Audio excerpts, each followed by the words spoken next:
Bismillahirrahmanirrahim. Assalamualaikum warahmatullahi wabarakatuh. Terima kasih banyak atas kesempatannya, di mana saya mendapatkan kesempatan untuk sedikit bicara mengenai manajemen spesimen pada kasus COVID-19.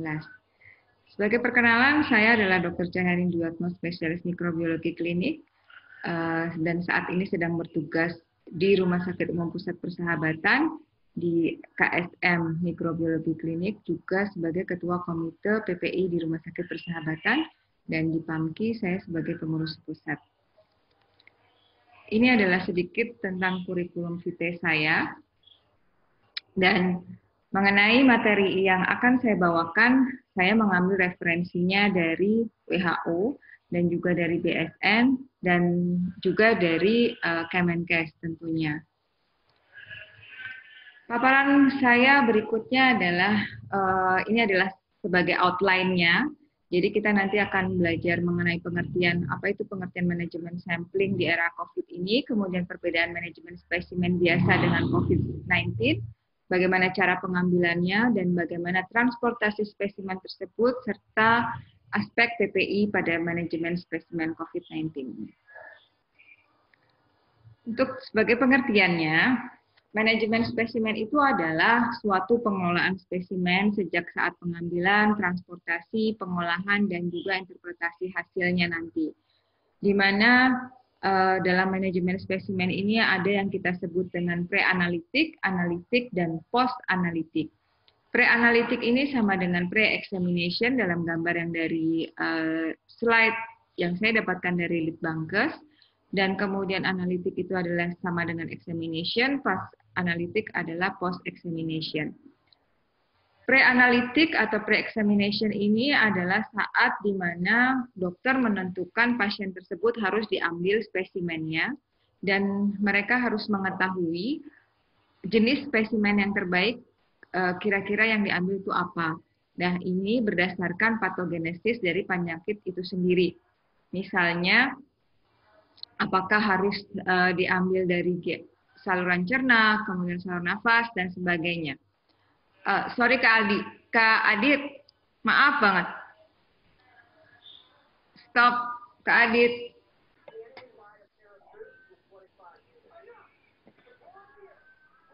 Oke.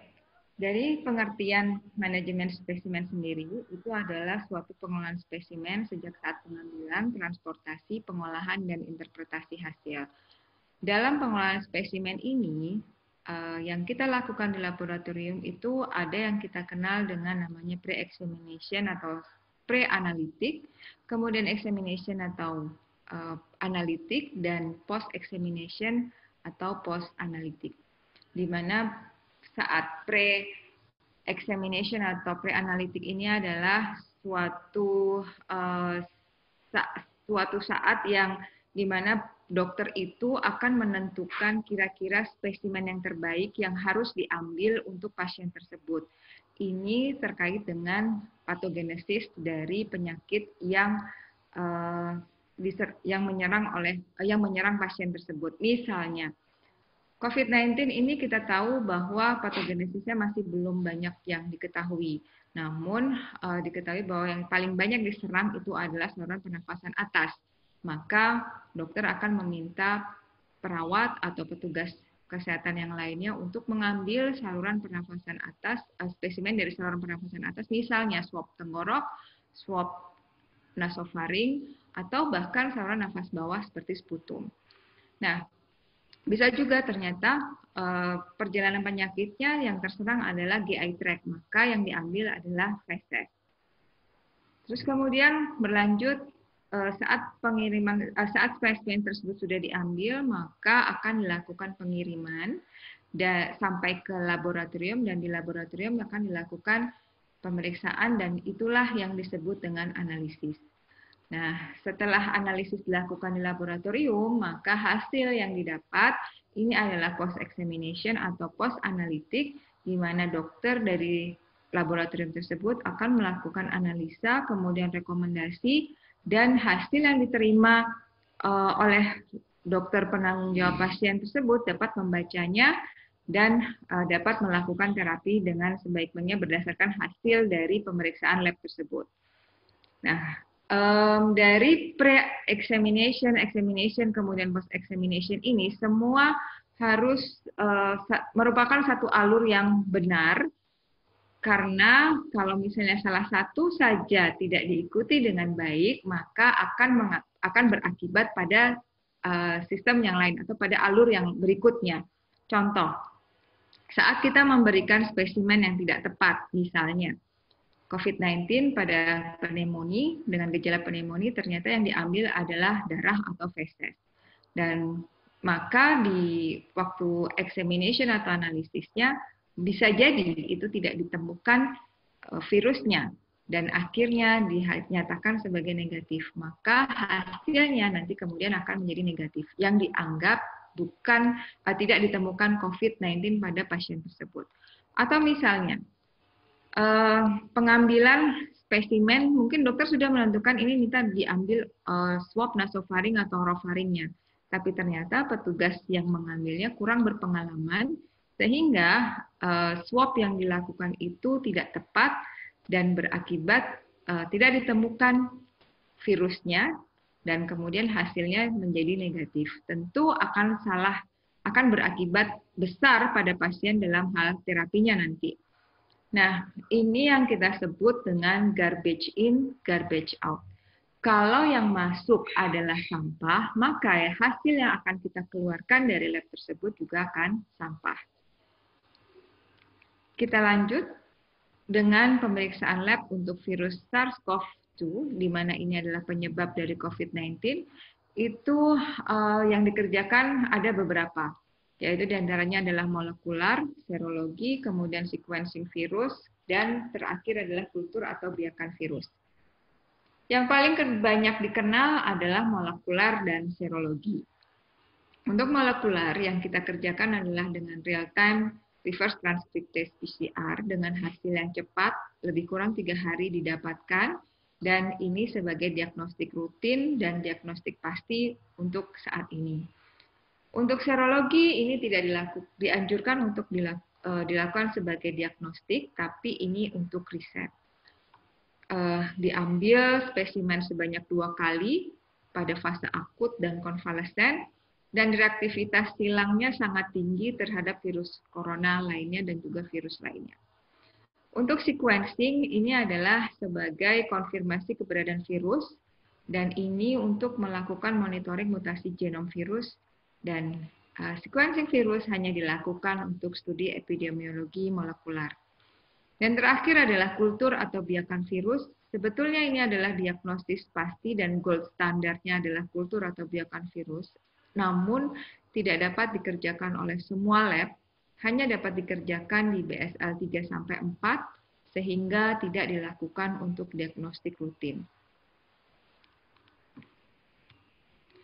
Perbedaan manajemen spesimen biasa dengan spesimen untuk COVID-19 ini adalah kita lihat dari sisi patogennya sendiri, ini adalah virus, bukan bakteri biasa dan bukan virus yang lainnya yang perlu diagnostis yang sangat rumit karena ini virusnya sebetulnya baru. Virus COVID-19 ini sangat virulen. Dan medianya tentu berbeda dengan media transport lainnya untuk spesimen lainnya di mana hanya bisa dengan amis dan sebagainya. Kalau ini adalah medianya viral transport medium atau yang kita kenal dengan VTM. Bermacam-macam merek VTM yang ada di pasaran, diantaranya adalah HBSS, Virocol, MIM, UTM, dan lain-lain. Dan jenis pemeriksaan yang bisa dilakukan seperti yang telah saya uraikan adalah bisa imunoserologi, kultur, real time, dan sebagainya. Untuk VTM, maka kita bisa melakukan pemeriksaannya adalah secara molekular dan juga biakan. Untuk imunoserologi, bisa dengan spesimen dari darah berupa serum atau plasma. Berikut adalah jenis spesimen dan transportasinya yang saya ambil dari guideline WHO tentang COVID-19 ini. Kita lihat dari berbagai spesimen yang bisa dilakukan. Yang paling umum dan paling mudah dilakukan adalah pengambilan spesimen dari nasofaring dan orofaring. Tapi tidak menutup kemungkinan pada kasus-kasus yang berat lainnya, kita bisa mengambil dengan bronkoalveolar nafas, kemudian dengan aspirat endotrakea, nasofaring, atau nasal aspirat. Dan bisa juga dengan sputum untuk pasien yang bisa mengeluarkan sputumnya. Pada kenyataannya, pasien-pasien dengan gejala COVID-19 ini gejalanya adalah batuknya kering, tidak ada dahak, sehingga sputum akan menjadi hal yang sulit untuk dilakukan. Namun pada keadaan tertentu, pneumonia yang berat dan sputum yang banyak dihasilkan, sputum tidak salah untuk diambil. Pada pasien-pasien yang ternyata meninggal, maka bisa juga dilakukan dengan cara otopsi dan diambil beberapa jaringannya untuk melakukan diagnostik pasti apakah pasien tersebut meninggal karena COVID atau bukan. Dan bisa juga dari serum, whole blood, dari feses, dan juga dari urin. Ini tergantung dari patogenesis penyakit tersebut mengenai organ yang mana. Karena kita tahu COVID-19 ternyata SARS-CoV-2 ini ternyata bisa mengenai berbagai macam organ, tidak hanya paru-paru. Ini adalah VTM yang kita gunakan dan berbeda dengan spesimen yang lainnya, berbeda dengan pengambilan swab lainnya. Untuk virus, maka kita melakukannya dengan lidi swab yang terbuat dari dacron, bukan lidi kapas biasa. Karena kalau lidi kapas nanti akan mengganggu proses pemeriksaan PCR-nya, di mana PCR itu base-nya adalah DNA atau RNA. Dalam hal ini untuk COVID-19 adalah RNA-nya.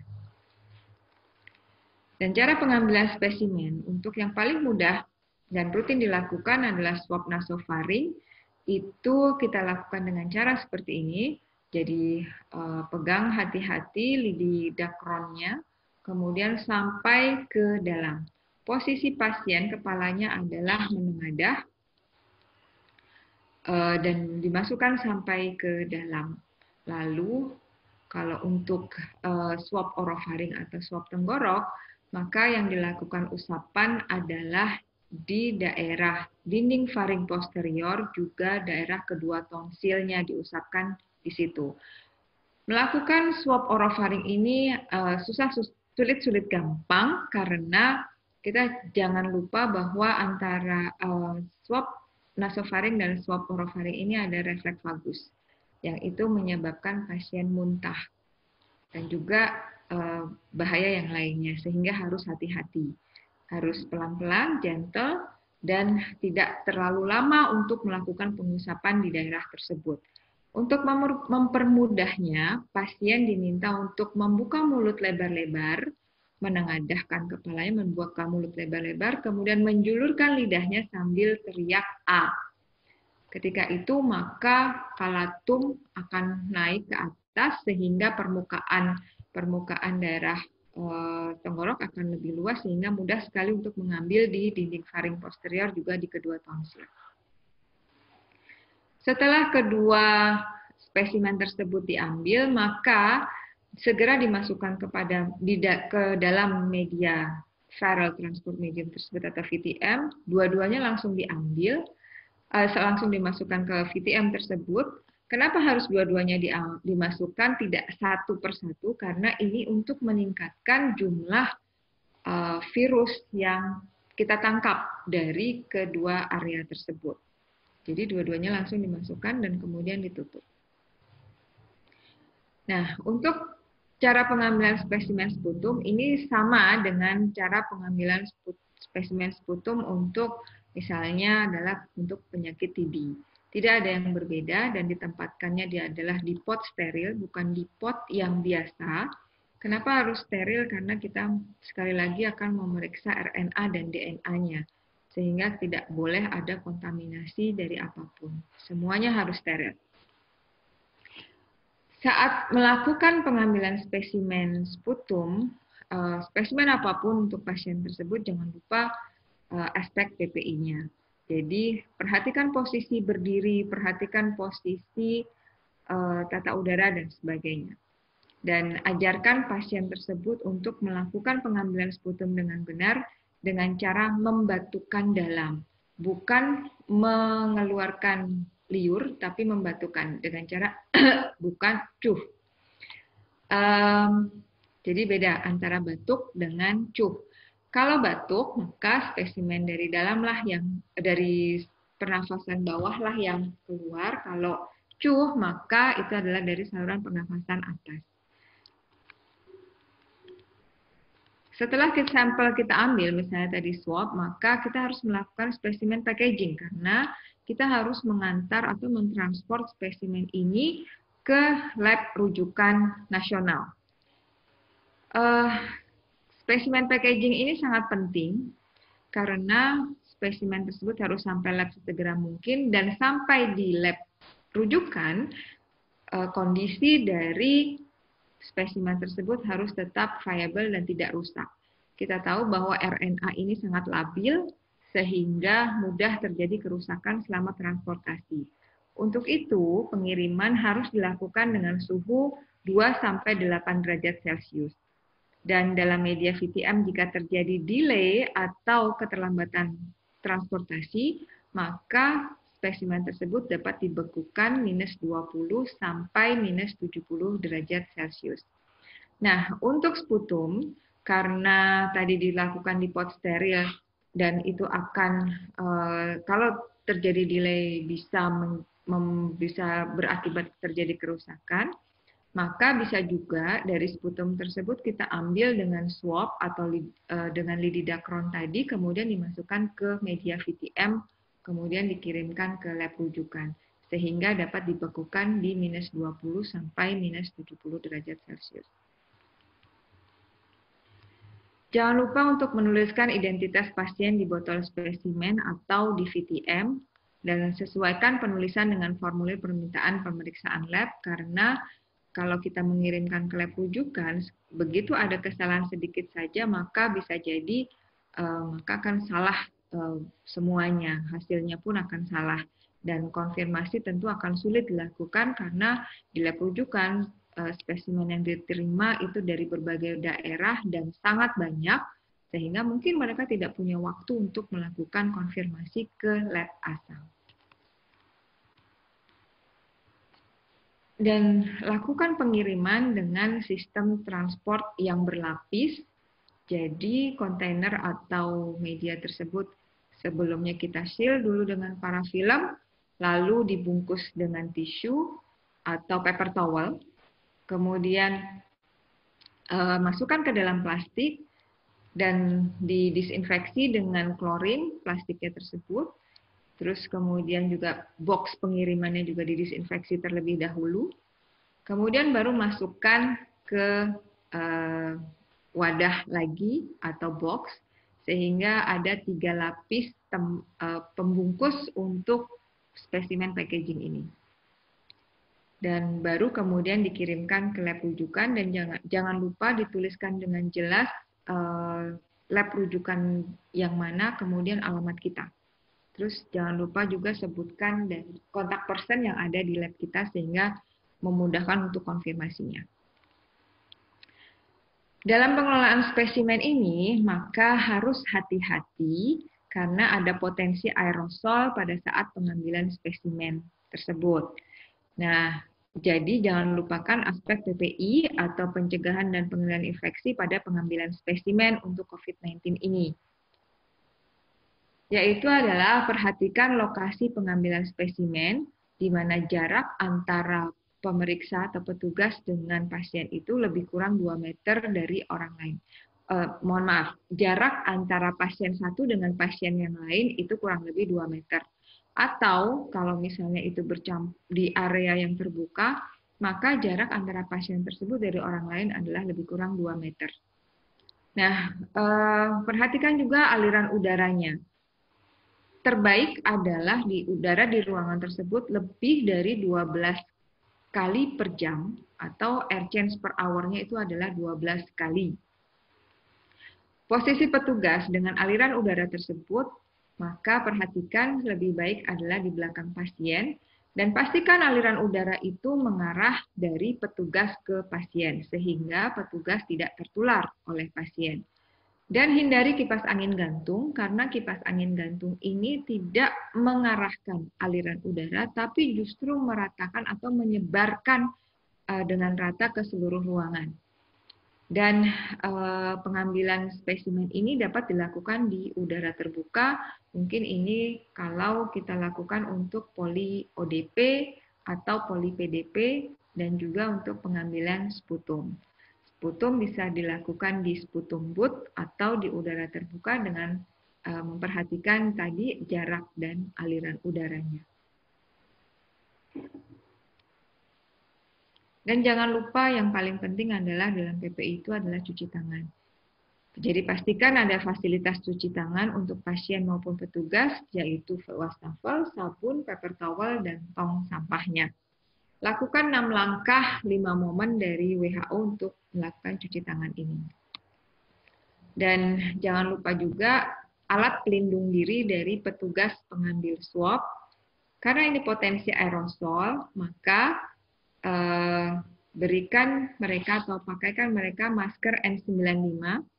Jangan lupa juga Google atau face shield. Kemudian bisa menggunakan gaun bedah atau surgical gown. Kalau mau lebih tertutup, kenakan jilbab atau penutup kepala dan leher. Kemudian juga bisa dengan head cap atau full body suit. Jadi tidak harus dengan full body suit ya, tidak harus dengan hazmat. Boleh dengan jas lab, boleh dengan gaun bedah, boleh dengan tambah jilbab atau head cap. Nah, gaun ini bisa single use, bisa reuse. Untuk yang reuse, tentu dicuci dan begitu selesai dipakai itu langsung dicuci. Jadi tidak digantung dulu. Begitu selesai pakai langsung dicuci. Dan untuk yang single use langsung dibuang ke tong sampah medis. Kemudian pakailah sarung tangan, bisa double, bisa juga single.